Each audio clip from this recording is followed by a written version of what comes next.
Bring me his head. There's really no other show like Game of Thrones on television right now, and we probably won't see its like ever again. Whether you read every single book and watched every minute of every episode of Game of Thrones multiple times, you have to be painfully aware how much Game of Thrones dominates popular culture. So I wanted to take stock. How do we get here? Will this show be the last of its kind? And what does it mean for the future?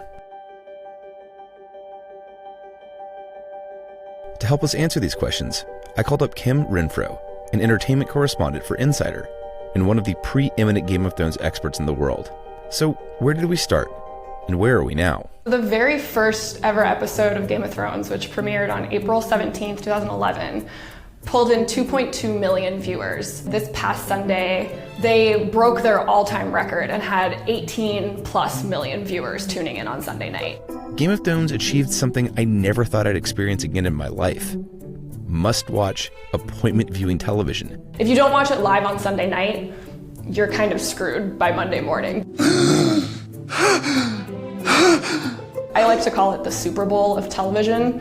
If you don't watch the game live on Sunday, you're gonna wake up on Monday and know the score. There's no other TV show that can do that can command that kind of appointment viewing audience, and I don't think that we're ever gonna have a show that does it again. There's a lot of epic fantasy source material out there, though. So what is it about this story that captured audience imagination so thoroughly? I think George R. R. Martin's ability to dig into those kinds of fantasy tropes and either upend them or just expand them is part of what's so special about Game of Thrones. But it's also Tyrion Lannister, Arya Stark, Sansa Stark, Cersei Lannister. We have all of these really complicated characters, and so it's not simply the shock value or the subversion. People love that phrase, the subversion of tropes, but it's also just this incredible character writing, and that is what keeps people around. Tell us what happened to your aunt, Sansa. Game of Thrones wasn't the first high fantasy story to achieve critical mass, though. There have been giants before it. When showrunners David Benioff and D.B. Weiss were first pitching the idea of adapting Martin's novels, they called it The Sopranos in Middle-earth. High fantasy is having a bit of a moment at the moment. Amazon picked up a Lord of the Rings prequel series for a reported $500 million. Lionsgate and Showtime purchased the rights to Patrick Rothfuss's Kingkiller Chronicles, with Lin-Manuel Miranda attached to both projects. So can this genre stay hot, or have we reached overload? I do think that we're seeing this saturation of fantasy storytelling. It's going to be very hard for any other property, whether it's movies or television, to ever capture the lightning in a bottle moment.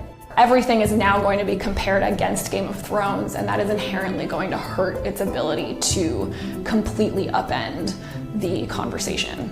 As we come to the end of one of the most epic epics we've seen, it should come as no surprise. The fans are dreading the aftermath. It's going to be so divisive. It already is. The biggest issue working against the show right now is that George R. R. Martin hasn't finished his books. And so everybody is on tenterhooks trying to figure out whether or not what we're watching is his plan or not. And the showrunners aren't telling fans. George R. R. Martin isn't going to tell fans. He's just working on his books quietly, and hopefully we'll publish those. There's this intense debate that is going to unfold in the days and the weeks after the finale over whether or not what we just saw was true to Martin's story or not.